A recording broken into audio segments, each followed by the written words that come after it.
Veinte años después, 20 years later. Originally written in Spanish in 2007, shortly after my cancer diagnosis.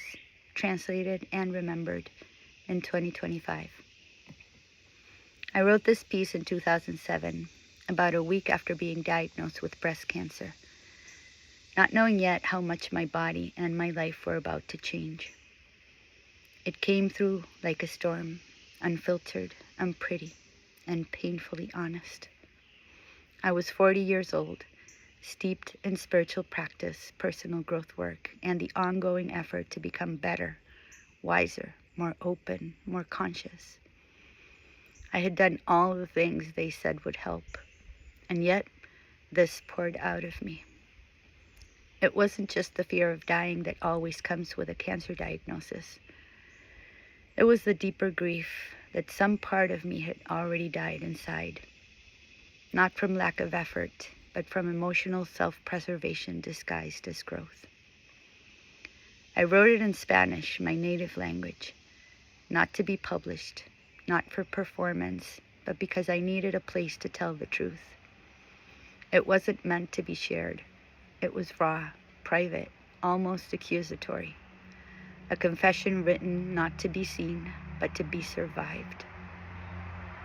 Today, almost 2 decades later, I stumbled upon it again, and I cried. I felt grief and tenderness and recognition.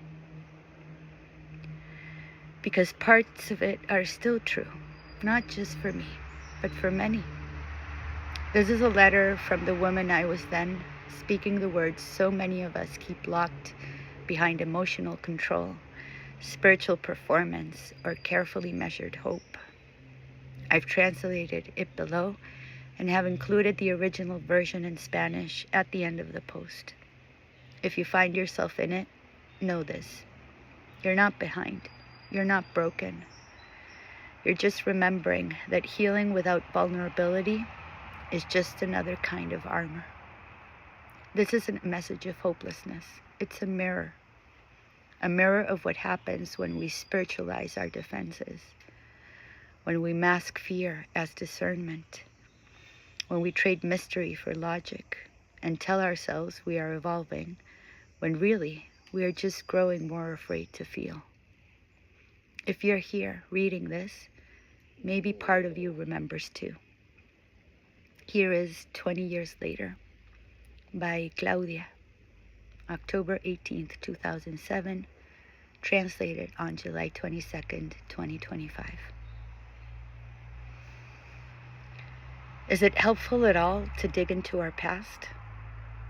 Yes, it serves to help us recognize that 20 years later, we are still in the same place, feeling the same loneliness, making the same mistakes, dreaming the same fantasies.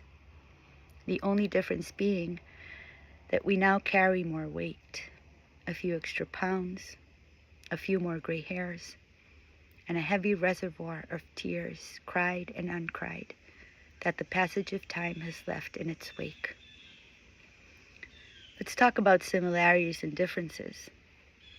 20 years later, we are still searching for love, but now we always do it much more cautiously.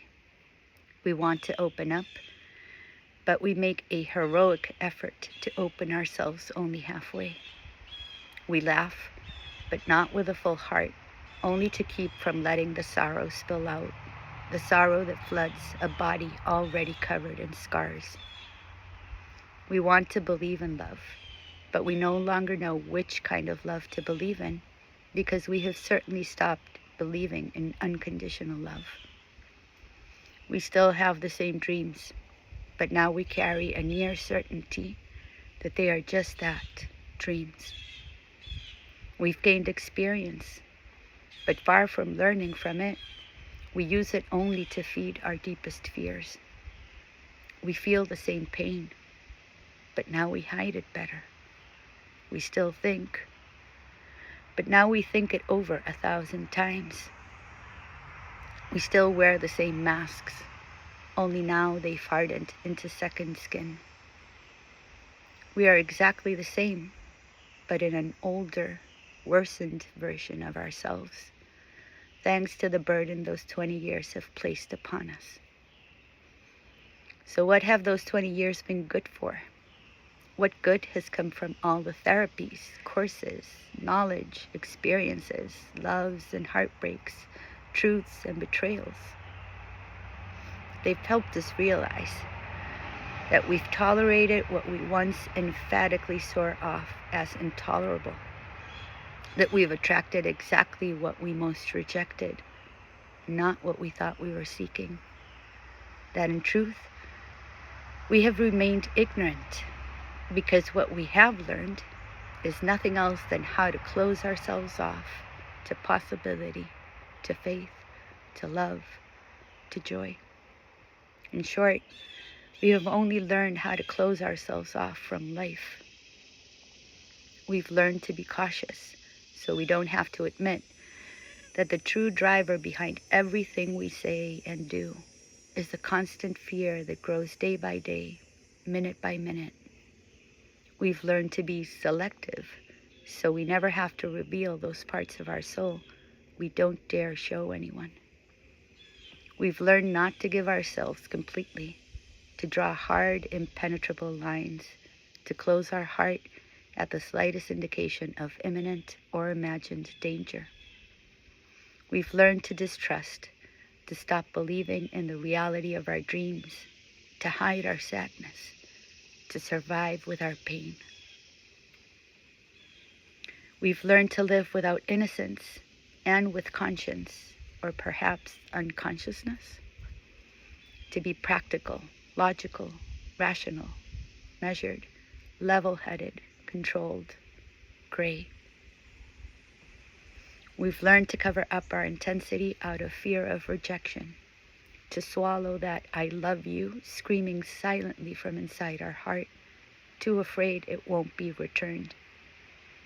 We've learned to settle for companioned loneliness because we believe our time for unrestrained love has already passed.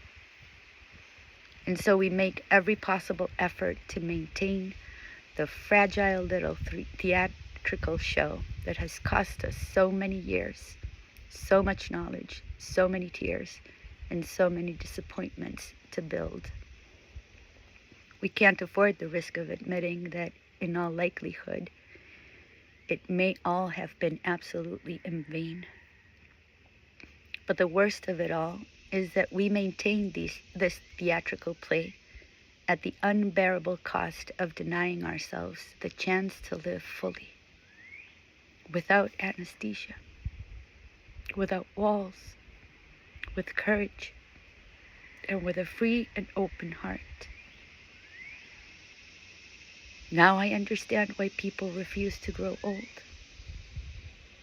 It's the only one of my questions that has been answered 20 years later.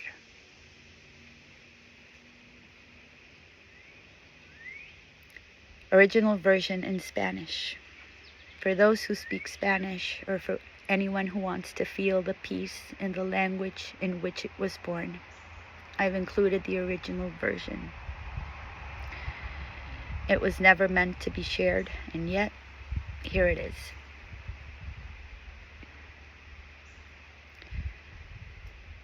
Veinte años después. ¿Servirá de algo hurgar en nuestro pasado?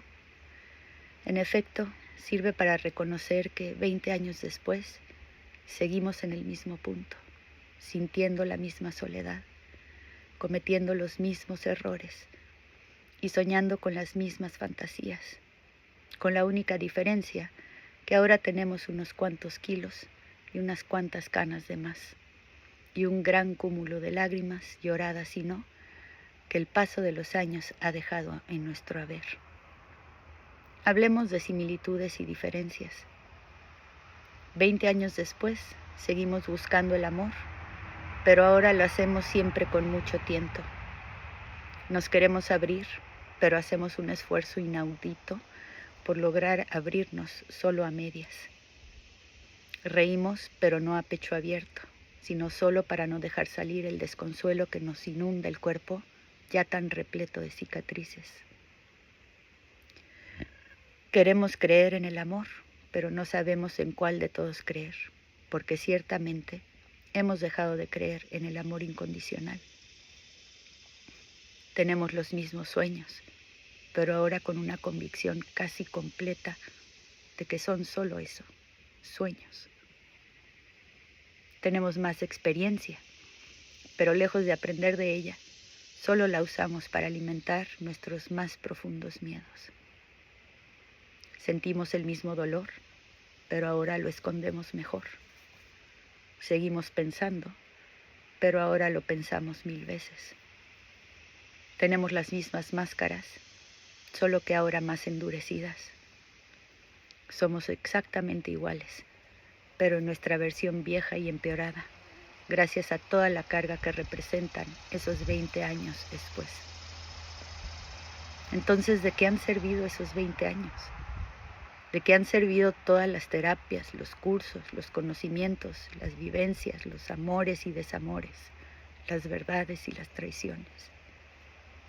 Han servido para darnos cuenta de que hemos tolerado todo aquello que enfáticamente tachábamos de intolerable, que lo que hemos conseguido ha sido siempre aquello que más rechazábamos y no aquello que según nosotros buscábamos, que en realidad seguimos siendo ignorantes, porque no hemos aprendido más que cómo cerrarnos a las posibilidades, a la fe, al amor, al gozo. En pocas palabras, no hemos aprendido más que cómo cerrarnos a la vida. Hemos aprendido a ser precavidos para no tener que admitir que el principal móvil de todo lo que decimos y hacemos es aquel constante temor que crece día tras día, minuto a minuto. Hemos aprendido a ser selectivos para no tener que dejar entrever aquellas partes de nuestra alma que no nos atrevemos a dejar al descubierto.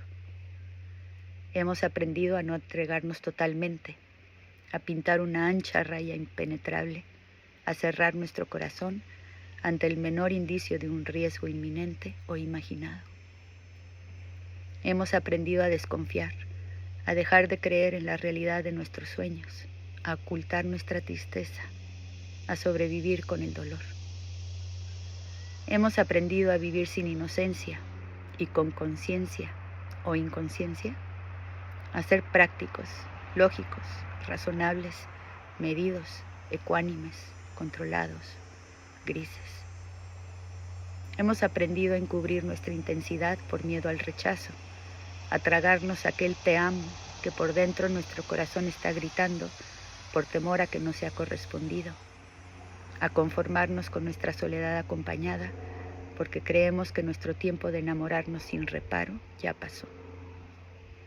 Y entonces expendemos nuestro cada esfuerzo en mantener el teatrito que tantos años, conocimientos, sollozos y desesperanzas nos ha costado armar.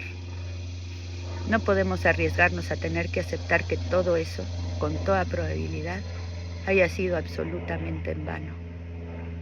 Y lo peor es que lo mantenemos al altísimo precio de negarnos la posibilidad de vivir plenamente, sin anestesias, sin muros, con valor y con un corazón libre y abierto. Ahora entiendo por qué la gente se rehúsa a envejecer. Es la única de mis dudas que ha quedado resuelta 20 años después.